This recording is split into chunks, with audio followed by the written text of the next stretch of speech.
नमस्कार दोस्तों। जय माँ काली, हर हर महादेव। कैसे हो सभी? उम्मीद है आप सभी अच्छे होंगे, खुश होंगे और स्वस्थ होंगे। तो आज मैं आपके लिए एक और जानकारी लेकर के आई हूँ, जिसमें मैं आपको बताऊंगी कि अगर माता काली आपके साथ में चल रही हैं तो कैसे जाने। क्योंकि मेरे बहुत से सब्सक्राइबर मुझे कमेंट करते हैं कि माँ हमारे साथ कौन सी शक्ति चल रही है, क्या माता काली की कोई तरंग हमारे साथ है या नहीं है। तो उसी के बारे में मैं आज आपको यहाँ पर जानकारी दूंगी। तो वीडियो को पूरा देखें अंत तक, इसके बिल्कुल भी ना करें, क्योंकि यहाँ पर एक एक पॉइंट बहुत ही महत्वपूर्ण है आपके लिए। साथ ही उससे पहले मैं आपको एक और जानकारी दे दूं कि मेरा सेकंड चैनल है काली माँ की बेटी रेणु यादव 20। उस चैनल पर मैं अपने दरबार से लाइव आती हूँ। दरबार का लाइव दिखाया जाता है वहां पे, और दरबार से जुड़ी वीडियोस वहां पर डाली जाती हैं। जो मेरा दरबार है माँ वैष्णो काली दरबार, जहां पर लोगों के संकट के काट होते हैं, लोगों की पूछा दी जाती है निःशुल्क, वो दरबार का लाइव और वीडियोस आपको इस चैनल पर मिलेंगे। काली माँ की बेटी रेणु यादव 20, ये सेकेंड चैनल है। तो उस चैनल को भी सब्सक्राइब करिए और वहां से आप ये सारी वीडियो जानकारी ले सकते हैं। तो शुरू करते हैं आज का वीडियो। देखिए, अगर माता काली आपके साथ में चल रही हैं तो आपको बहुत सारे संकेत माँ देती है। क्यों? क्योंकि माता काली जो है प्रचंड देवी है, कलयुग में जागृत देवी है। और माँ काली से जुड़ी जो जानकारी है, ये सारी चीजें आपसे जो जुड़ती हैं, सबसे पहले शमशान से जुड़ी हुई। क्योंकि माँ काली कहाँ की शक्ति है? ये शमशान की उग्र शक्ति है। माँ काली की उत्पत्ति शमशान से निकली है, माँ शमशान की रानी है और शमशान से ही चली है। तो इसीलिए सबसे पहले तो जब अगर माँ काली आपके साथ चलने लगती है तो आपको शमशान दिखने लगता है। बहुत से बच्चे शमशान को देख करके घबरा जाते हैं। वो सोचते हैं कि हमें शमशान क्यों दिखता है बार बार, ये कोई नेगेटिविटी या हमारे ऊपर कोई संकट आने का संकेत तो नहीं है। बहुत से माँ के भक्त ऐसे हैं, वो शमशान देख करके डर जाते हैं, जलती हुई चिताओं को देख करके डर जाते हैं और मुझसे पूछते हैं कि दीदी हम लगातार सपने में शमशान देखते हैं, जलती हुई चिताओं को देखते हैं, हम अपने आप को चिताओं के पास खड़े होकर के देखते हैं कि हम चिता जल रही है और हम चिताओं के आसपास खड़े हैं। हम अपने आप को बिखरे बाल, आपके काले वस्त्र बिखरे बालों में आप अपने आप को शमशान के बीचों बीच खड़ा होकर देखते हैं। तो ये सारी जो आपको सपने में दिखाई देती हैं चीजें, ये आपको ये जानकारी दर्शाती हैं, ये आपको इस चीज का प्रतीक है कि आपके साथ जो है शमशान काली चल रही है, माता रानी चल रही है आपके साथ, माँ काली चल रही है आपके साथ। तो ये चीजें यहां पर पता लगती हैं।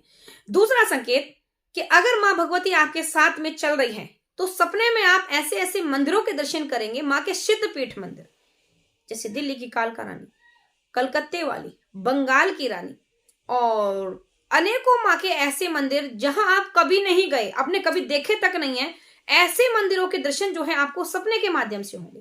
सपने में आपको बदल बदल कर माँ की प्रतिमाएं दिखाई देंगी। कभी आप देखेंगे कि शमशान के बीचों बीच माता काली की विकराल मूर्ति है, प्रतिमा जो विग्रह है माँ का, वो वहां पर स्थापना हो रखी है।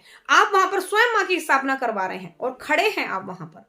आप मंदिरों के अंदर जाकर के जो है माँ के दरबार में भजन कीर्तन होते हुए देख रहे हैं और उस भजन कीर्तन में आप अपने आप के ऊपर जो है सवारी आते हुए देख रहे हैं कि मंदिर में भजन कीर्तन हो रहे हैं और वहां पर आप सवारी खेल रहे हैं आपके ऊपर। ऐसी चीजें आप देखते हैं। आप देखते हैं कि सपने में आपके ऊपर सवारी खेल रही है और सामने वाले व्यक्ति के ऊपर भी सवारी खेल रही है, और जो आपकी वाली सवारी है वो सामने वाले व्यक्ति की सवारी को जो है दबा देती है और उसका संकट का काट कर देती है। आप सपने में अपने ऊपर पूरा ही माँ भगवती का विकराल स्वरूप देखते हैं। अगर ऐसे सपने आपको दिख रहे हैं बार बार, और ये नहीं कि एक दो बार ये सपने आकर के रह गए, नहीं, बार बार, हर दूसरे दिन, हर चौथे दिन, हर महीने में एक बार, दो बार, तीन बार, लगातार बार बार आपको इसी प्रकार के सपने आ रहे हैं। शमशान काली का, शमशान का, चलती हुई चिताओं का, माँ के विकराल मूर्तियों का, माँ के मंदिरों का, ऐसी जगहों के अगर आपको दर्शन हो रहे हैं तो समझ लीजिए माँ काली आपके साथ में चल रही हैं। दूसरी चीज, घर के अंदर आपको कैसे अनुभव होते हैं, ये तो रही ये तो सपने की बात। सपने में आपको ऐसी चीजें महसूस होती हैं। दूसरे, आपको घर के अंदर नॉर्मल जीवन में कैसे संकेत मिलते हैं। नॉर्मल जीवन में आपको संकेत मिलते हैं कि आप माँ के जो स्पर्श का, माँ के स्पर्श को महसूस करते हैं। आपको लगता है कि आपके आसपास कोई है, कोई ऐसी खुशबू आप महसूस करते हैं जो आपके मन को मोहती है। आप ना चाहते हुए भी माँ की तरफ खिंचे चले जाते हैं। आप माँ के सामने बैठे होते हैं और आपका वहां से उठने को मन नहीं करता। कोई व्यक्ति अगर आपको रोके माँ की पूजा करने से तो आप वो पूजा जो है नहीं छोड़ सकते।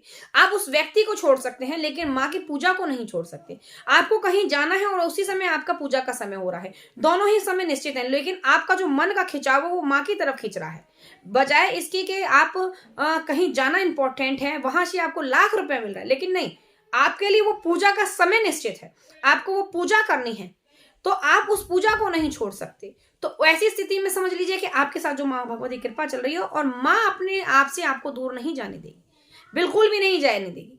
आपके ऊपर कोई संकट आ रहा है और संकट आते आते आते आते बहुत कृपा हो जाती है, बहुत कृपा हो जाती है, और संकट हमारे ऊपर छूने से भी जो है आते, जैसे कहते हैं ना कि कोई हादसा होने वाला, जैसे छत से पंखा गिरा और पंखा गिरते गिरते अचानक ही हम वहां से खड़े हो गए और वो पंखा उस जगह पर गिरा और हम उठ करके अलग चले गए। तो ये चमत्कार नहीं होता, ये शक्तियां होती हैं, जो शक्ति हमको ऐसे हादसों से बचा लेती हैं। अब जिन पर कृपा हो रही है वो तो समझ सकते हैं, जिन पर नहीं है तो वो नहीं समझ पाएंगे। तो ऐसी शक्तियां अगर आपके साथ में ऐसी घटनाएं हो रही हैं तो समझ लीजिए माँ भगवती आपके साथ में चल रही है। दूसरा, आपको अपने घर के मंदिर में सामग्री की खुशबू आती है, जैसे लौंग बताशा आपने नहीं चढ़ाया महीने से अपने मंदिर में, लेकिन आपको खुशबू ऐसी आती है जैसे आपने अक्यारी पर लौंग बताशे का भोग दिया है, माँ को भोग चढ़ाया है आपने, ऐसी खुशबुआं आपको जो है आने लगती है आपके घर के मंदिर में से। आपको ऐसा जैसे कि कहीं जागरण हो रहा है, कीर्तन हो रहा है, आपके कानों में ऐसी आवाजें आती हैं कि कहीं माँ के भजन चल रहे हैं, माँ के कीर्तन चल रहे हैं। आप नॉर्मल समय में बैठे बैठे क्या करेंगे, जल्दी जल्दी काम कर लें और उठ करके माँ के सामने बैठ जाएं। माँ से बात करने को मन करेगा आपका, बार बार मन करता है कि आप माँ के सामने जाओ। अगर कोई आपसे कुछ कह दे तो आप भाग करके जाकर माँ के सामने वो बात को बोल करके आएंगे कि माँ ऐसी समस्या हमसे हुई। आपके साथ कोई भी चीजें हो रही हैं तो आप, जैसे बच्चा एक माँ से पूछता है ना कि हमें बाहर खेलने जाना है, हम जाएं या ना जाएं, आपके साथ ऐसा होने लगे कि आप अपनी हर छोटी बड़ी चीजें जो है माँ से शेयर करने लगे और आप खुद नहीं जान पा रहे आप ऐसा क्यों कर रहे हैं। तो समझ लीजिए कि माँ भगवती की जो है शक्ति आपके साथ में चल रही है, माँ की कृपा आपके साथ में चल रही है। ये सारे संकेत बताते हैं कि माँ आपके साथ में चल रही है। छोटी छोटी बात पर आपको उग्र गुस्सा आने लगे, तनाव होने लगे, तो लोग क्या कहते हैं, अरे भूत प्रेत है, इसके ऊपर तो जिंद मसान है, लेकिन नहीं, ये माँ की शक्ति है, इसको हम पहचान नहीं पा रहे हैं। माँ परीक्षा लेने लगती है, क्यों लेने लगती है कि जब हम किसी भगत के पास जाते हैं, वो भगत छेड़खानी कर देते हैं हमारी शक्तियों के साथ में, तो हमारे शरीर पर दिक्कत हो जाती है, तो फिर माँ क्रोधित हो जाती है कि भाई तेरे साथ तो मैं चल रही हूं, तू क्यों भक्तों के पास जा रहा है, तू क्यों इधर उधर अपने ऊपर क्रियाएं करवा रहा है, मैं तेरे साथ चल रही हूं, मैं तेरे को रखने वाली हूं, मैं तेरे को संभालूंगी, तेरे ऊपर जो संकट आएगा उसका काट मैं स्वयं करने के लिए तैयार हूं, तो फिर तू क्यों भटक रहा है, तू क्यों भक्तों के और दरबार चौकियों के चक्कर लगा रहा है, जब स्वयं तेरे साथ मैं खुद चल रही हूं। तो ये चीजें माँ बताती है सपने में आकर के। बहुत से बच्चे ये सुनकर अनसुना कर देते हैं, समझ नहीं पाते, लेकिन जिसके ऊपर माँ की कृपा चल जाती है और उसके ऊपर अगर दिन के समय कोई संकट आ जाए तो माँ स्वयं रात के समय सपने में आकर के उनको इस चीज का संकेत बता देती है कि बेटा इस काम को ऐसे नहीं ऐसे कर, तुझे को यहाँ नहीं जाना, यहाँ पर कांटे हैं, तू इधर जा, यहाँ पर तेरे को फूल मिलेंगे। ये सारी चीजें माँ बताती है, लेकिन समझ नहीं पाते। समझ क्यों नहीं पाते हैं? क्योंकि आपके पास में गुरु का मार्गदर्शन नहीं है। तो कहने का मतलब यही है कि आप अगर माँ की सेवा कर रहे हैं और माँ की कृपा साथ में चल रही है, आप नहीं समझ पा रहे हैं, तो सर्वप्रथम आपका जो है अधिकार है, आपका हक ये बनता है, आपका फर्ज ये है कि आप गुरु लीजिए और गुरु के मार्गदर्शन में ही आप अपनी सवारी को चलाइए, अपनी शक्ति को चलाइए, उसको शक्ति को खुलवाइए। लेकिन गुरु भी ऐसे ना धारण कर लीजिए, क्योंकि गुरु भी गद्दारी कर देते हैं। क्योंकि मैं सभी गुरु के लिए नहीं कहूंगी, लेकिन बहुत से गुरु ऐसे होते हैं कि वो अपने शिष्य को जो है अपने से ऊपर उठकर नहीं देखना चाहते। गुरु ऐसा धारण करिए जो आपका मार्गदर्शन कर सके, कदम कदम पर आपका साथ दे सके, हर चीज में आपको आगे बढ़ा सके। ये नहीं कि वो आपको खुद से आगे बढ़ता हुआ ना देखे, ऐसा गुरु नहीं। आप गुरु की अरदास लगाइए अपनी माँ के सामने, माँ ही आपका गुरु चुनेगी। आपकी मर्जी से आप गुरु धारण नहीं करेंगे, माँ चुनेगी कि आपके लिए कौन सा गुरु सही है, जो आपको आगे ले जा सके, आपको सही मार्ग दिखा सके। वो माँ स्वयं चुनती है और आपको दिखाती है कि भाई यही गुरु तेरे लिए सही है। तो अगर आपके साथ भी ऐसा हो रहा है तो बिल्कुल सतर्क रहिए, तैयार रहिए कि आपके साथ माँ भगवती कृपा चल रही है, और खुश हो जाइए और माँ को पूजिए, माँ की सेवा उठाइए। माँ आपके साथ कृपा करेगी, आपकी पल पल मदद करेगी। तो आज की वीडियो में इतना ही, मिलते हैं आपसे नेक्स्ट वीडियो में और अधिक जानकारी के साथ। क्योंकि अगर आप इस चैनल पर पहली बार आए हैं तो इस चैनल को सब्सक्राइब जरूर करिएगा, क्योंकि इस चैनल के माध्यम से मैं आपके लिए ऐसे ही अनेकों वीडियो लेकर के आती हूँ, एक नई जानकारी के साथ। तंत्र मंत्र सीधी साधनाओं से जुड़ी, घर गृहस्थी में होने वाली छोटी छोटी समस्याओं के समाधान के साथ। और मेरा सेकंड चैनल है काली माँ की बेटी रेणु यादव 20, उस पर मेरे दरबार का लाइव चलता है, दरबार की वीडियोस आती हैं, दरबार से ही वो चैनल जुड़ा है, तो उस चैनल को भी सब्सक्राइब करिएगा ताकि दोनों ही चैनल से आपको माँ के बारे में अनेकों जानकारी मिल सके। और मेरे दोनों चैनल पर ही आपको सबसे अधिक जानकारी माँ काली के बारे में ही मिलेगी, क्योंकि मैं माँ काली की एक छोटी सी भक्त हूं और आप सभी के जीवन में माँ के लिए एक नया मार्ग लेने के लिए यहां पर आए। तो मिलते हैं आपसे नेक्स्ट वीडियो में और अधिक जानकारी के साथ। तब तक के लिए सभी को जय माँ काली, हर हर महादेव।